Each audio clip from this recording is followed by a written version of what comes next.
এই মুহূর্তে আপনাদের শোনাবো মনোজ টিগ্গা, তিনি ঠিক কি বলেছেন, এবং এরই পাশাপাশি শোনাবো আপনাদের জগন্নাথ সরকার কি বলেছেন এবং সুকান্ত মজুমদার তিনিও কি বলেছেন। শুনুন।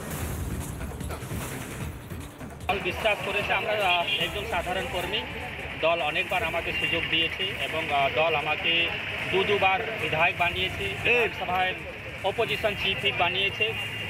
দল আমার উপরে ভরসা করে একবার আমাকে লোকসভার প্রার্থী হিসাবে, আলিপুরদুয়ার লোকসভার প্রার্থী হিসাবে ঘোষণা করেছে। দলের প্রতি আমি কৃতজ্ঞ। আমি একজন সাধারণ কর্মী, দল আমাকে যা দায়িত্ব দেবে সেই দায়িত্বকে আমি সত্যতার সাথে এবং সেটাকে সুন্দরভাবে পালন করার চেষ্টা করব।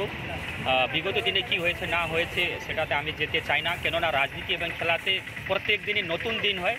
আমরা নতুন দিন নিয়ে এগিয়ে যাব এবং আশা করব আগামী দিন আলিপুরদুয়ারবাসী আরেকবার ভারতীয় জনতা পার্টির উপরে বিশ্বাস করবে। এবং সবচেয়ে আমাদের মূল জিনিস হচ্ছে যে আমাদের কেন্দ্রীয় নেতৃত্ব এবং রাজ্য নেতৃত্ব আমার উপরে ভরসা করেছেন। কেন্দ্রীয় এবং রাজ্য নেতৃত্বকে আমি আন্তরিক হৃদয় থেকে ধন্যবাদ দিতে চাই। পার্টির কর্মী আমি এবং পার্টি আমাকে দায়িত্ব দিয়েছে দ্বিতীয়বার বালুরঘাট লোকসভা সিট জিতে নরেন্দ্র মোদীকে উপহার দেয়া, মাননীয় প্রধানমন্ত্রীকে উপহার দেওয়ার জন্য। সেজন্য মাননীয় প্রধানমন্ত্রীর প্রতি, মাননীয় সর্বভারতীয় সভাপতি শ্রী জেপি নাড্ডা সাহেবের প্রতি এবং মাননীয় অমিত শাহজির প্রতি আমি আমার কৃতজ্ঞতা জানাই। এবং আমার বিশ্বাস আমার জেলার মানুষ, আমার লোকসভার মানুষ, তারা আমার পাশে থাকবেন। আমি যা কাজ করেছি সেই কাজের হিসেব নিয়ে মানুষের কাছে ভোট চাইতে যাব। মিথ্যে কথার প্রতিশ্রুতি নয়, যা করেছি তার হিসেব দেব এবং মানুষের পাশে যতদিন আমি সংসদ আছি ততদিন এইভাবে মানুষের পাশে প্রতিটি সুখ দুঃখে মানুষ আমাকে পাবে। আমি আমার দলকে প্রথমেই জানাই আমার কৃতজ্ঞতা, কারণ দ্বিতীয়বারের জন্য আমাকে কাজ করার সুযোগ দিয়েছে। শুধু তাই নয়, সেই সুযোগ দেওয়াতে যারা অসংখ্য সাধারণ মানুষ, যারা পিছিয়ে পড়ার মতুয়া সমাজ, তারা আমাকে যেভাবে সমর্থন জুগিয়েছে, সার্ভে রিপোর্ট আমার কাছে এসে বা বিভিন্নভাবে মোবাইলেও দেখেছি, বিভিন্ন শ্রেণীর চক্রান্ত করে অপপ্রচার করছিল, তার জবাব দল যে অপপ্রচারে কান দেয় না, সঠিক লোককে বাছাই করে। আমি যেভাবে পরিষেবা দিতে পেরেছি, ঈশ্বরের কাছে প্রার্থনা করব তারা ঈশ্বর যেন আমাকে শক্তি দেয়, আরও বেশি বেশি সময় জনসাধারণের মধ্যে থাকতে পারি।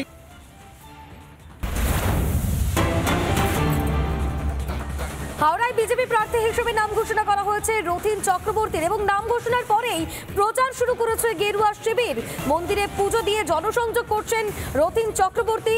নির্বাচনে জেতার বিষয়ে তিনি 100% আশাবাদী বলে জানিয়েছেন। এই মুহূর্তে দেখতে পাচ্ছেন সেই ছবি। পুজো দিয়ে প্রচার শুরু করলেন রথীন চক্রবর্তী। হাওড়ায় বিজেপির প্রার্থী তিনি রথীন চক্রবর্তী।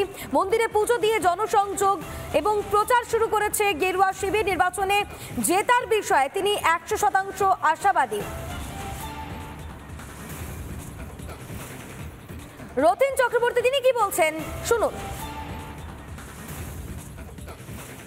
বারবার কিন্তু ভারতীয় জনতা পার্টি এটা অত্যন্ত ভালোভাবে এই আসনকে লড়াই করেছে। এই আসন শুধু 1 লক্ষ নয়, তার আগে 2 লক্ষেরও বেশি ছিল। মানুষ সেখানে তার প্রতিবাদ করেছেন এবং 2 লক্ষ থেকে নেমে আজকে 1 লক্ষর তলায় চলে এসছে। আগামী দিনে ভারতীয় জনতা পার্টি 2 লক্ষের উপরেতে এই আসনকে জয় নিশ্চিত করবে। হাওড়া তো সম্পূর্ণভাবেই বঞ্চিত, অবহেলিত। নবান্ন থাকার জন্য হাওড়ার মানুষের জন্য কিচ্ছু করা হয়নি। এখানে নির্বাচনকে বন্ধ রাখা হয়েছে, এখানে না পুরো পরিষেবা পেয়েছে, এখানে আমাদের হাজার হাজার কাজকে বন্ধ রাখা হয়েছে। কলকাতার পাশে থাকা সত্ত্বেও হাওড়া সব থেকে বেশি বঞ্চিত। আমরা কেন্দ্রীয় সরকারের কাছে আবেদন করব, পরবর্তী সময় যে শক্তিশালী ভারত তৈরি হচ্ছে তার পাশাপাশি এই হাওড়ার শিল্পায়ন থেকে শুরু করে মেট্রো রেলের সম্প্রসারণ এবং হাওড়া যাতে মেগা সিটিতে পরিণত হয়, সমস্ত কিছুই কেন্দ্রীয় সরকার দূষণমুক্ত হাওড়া আমরা তৈরি করব। শুনলাম রথীন চক্রবর্তীর বক্তব্য। প্রচার শুরু করেছেন ইতিমধ্যেই রথীন চক্রবর্তী, হাওড়ার বিজেপি প্রার্থী তিনি। অন্যদিকে হুগলির বিজেপি প্রার্থী লকেট চ্যাটার্জি, তার নামও ঘোষণা করা হয়েছে গতকাল। ঠিক কি বলেছেন তিনি শোনাই। ধন্যবাদ জানাই প্রধানমন্ত্রীকে, ধন্যবাদ জানাই বিজেপি নেতৃত্বকে, কেন্দ্র এবং রাজ্যকে ধন্যবাদ জানাই আমাকে আবার হুগলিবাসীর জন্য সেবা করবার আরও সুযোগ দেওয়ার জন্য আগামী দিন নরেন্দ্র মোদীজি যেরমভাবে নির্দেশ দেবেন সেরমভাবে চলবো। এবং এইটুকু বলতে পারি, হুগলি লোকসভা আমরা সবাই মিলে আমরা নরেন্দ্র মোদীজির হাতে তুলে দেবো, আবার তুলে দেবো। এবং যে ব্যবধানে আমরা জিতেছিলাম এর থেকে ডবল ব্যবধানে আমরা হুগলি লোকসভা জিতবো। আমার ওপরে আস্থা রাখতে পেরেছেন যাদের আজকে 195 জন প্রার্থীর নাম আজকে চূড়ান্ত করেছেন উনি, এবং তাদের উপর আস্থা রেখেছেন আবার দ্বিতীয়বারের জন্য। এটাই আমাদের বড় কথা। পার্টির লাইন মেনে চলতে হবে এবং পার্টি যেরমভাবে কাজ দেবে সেরমভাবে এগোতে হবে এবং বাংলায় তৃণমূল মুক্ত বাংলা তৈরি করতে হবে। এবং বিজেপি 35টা বেশি আসন আমরা দেব বলেছি এবং আমরা যেরকমভাবে কথা দিয়েছি আমরা সেই কথা রাখবো। পশ্চিমবঙ্গে 20টি আসনের জন্য প্রার্থী তালিকা ইতিমধ্যেই প্রকাশ করা হয়েছে বিজেপির তরফে। আর এই নিয়ে বিজেপি সাংসদ দিলীপ ঘোষ তিনি কি বলছেন শুনুন। ভারতীয় জনতা পার্টি দেখুন, একটা নির্বাচন হয়ে গেলেই পরে নির্বাচনের প্রস্তুতি শুরু হয়। প্রথম বুথ নতুন করে তৈরি হয়, কমিটির মধ্যে রিসাপলিং হয়, বিভিন্ন ইস্যু নিয়ে আন্দোলন হয়। আমরাও করছি এখানে। আমি তো নিজে গত বছরের নভেম্বর ডিসেম্বর 22 থেকে শুরু করেছি পঞ্চায়েত নির্বাচন। তার এই যে প্রায় 200 কাছাকাছি সিট ঘোষণা হয়ে গেছে, এগুলো যাতে আর একটু ভালো করে প্রস্তুতি হয় সেজন্য শুরু হয়ে গেছে। বাকি সময়ের সঙ্গে সঙ্গে চলবে, কিছু নির্বাচন ঘোষণা হওয়ার পরে চলবে। তো এটা একটা নতুন জিনিস, যেটা বাকিরা এখনো শুরু করেনি। এটা দেখা দেখি অনেকে করবেন হয়তো।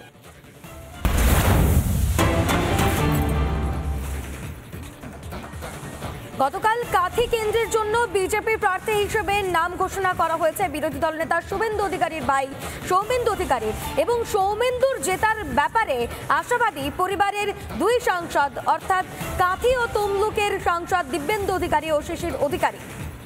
সৌমেন্দু অধিকারী তার নাম ঘোষণা করা হয়েছে বিজেপি প্রার্থী হিসেবে। কাঁথি কেন্দ্রের জন্য বিজেপি প্রার্থী হিসেবে সৌমেন্দু অধিকারীর নাম ঘোষণা করা হয়েছে এবং তারপরে সৌমেন্দুর জেতার ব্যাপারে আশাবাদী পরিবারের 2 সাংসদ, অর্থাৎ দিব্যেন্দু অধিকারী ও শিশির অধিকারী। সৌমেন্দু অধিকারী তিনি কি বলছেন শোনাই আপনাদের।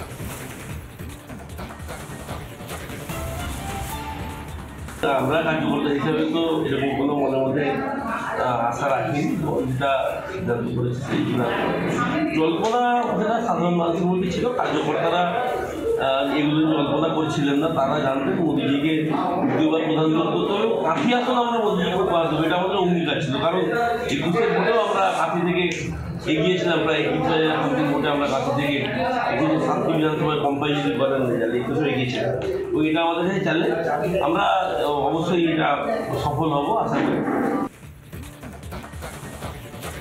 কাঁথি কেন্দ্রের বিজেপি প্রার্থী সৌমেন্দু অধিকারীর বক্তব্য আমরা শুনলাম। গতকালই তার নাম ঘোষণা করা হয়েছে কাঁথি কেন্দ্রের জন্য এবং এই বিষয় নিয়েই বর্তমান তৃণমূল সাংসদ শিশির অধিকারী তিনি কি বলছেন শুনুন।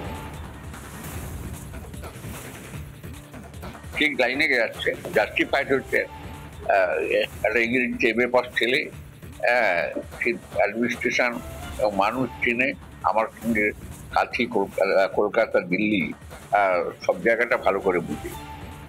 পার্লামেন্ট সম্পর্কে ওর আইডিয়া আছে, অনেক ভালো আইডিয়া আছে। আর সমস্যা তো ও ভালো করেই জানে। যেমন কেলেঘাই কপালেশ্বরী জানে, তেমনি প্রলয়ঙ্করী আমাদের সমুদ্রকে ভীষণ চিনে। আমাদের স্বাধীনতা আন্দোলন যেমনি চিনে, ঘাটার মাস্টার প্ল্যান এরা ভীষণ পরিশ্রম করতে পারে, ভীষণ বুদ্ধিমান ছেলে এবং কথা দিলে কথা রক্ষা করে। 100 বার চাইলে ওরা যাবো, 100 বার যাবো।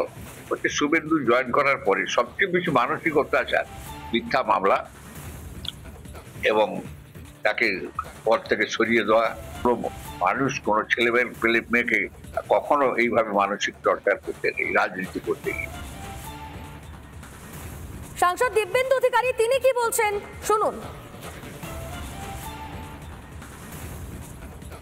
প্রাথমিক কেন, প্রতিক্রিয়া একটাই তো, সবার থেকে যদি কেউ খুশি হয়ে থাকে আমি। দীর্ঘ 2 বছর যন্ত্রণা, কষ্ট, ব্যথা, বেদনার মধ্যে দিয়ে তাকে কাটাতে হয়েছে। মিথ্যা মামলা 500 থেকে শুরু করে বিভিন্ন ধরনের মামলা দিয়ে এই সরকার তাকে ফাঁসিয়েছে। প্রতিবাদ করার প্রকৃত সময় এসছে। ভারতীয় জনতা পার্টি তাকে প্রার্থী করেছে। শুভেচ্ছা শুভকামনা নয়, মানুষের কাছে আবেদন করব এবং সুযোগ পেলে সুযোগ কেন নিশ্চিতভাবে যাব মানুষের কাছে গিয়ে বলবো ভোট দেওয়ার জন্য।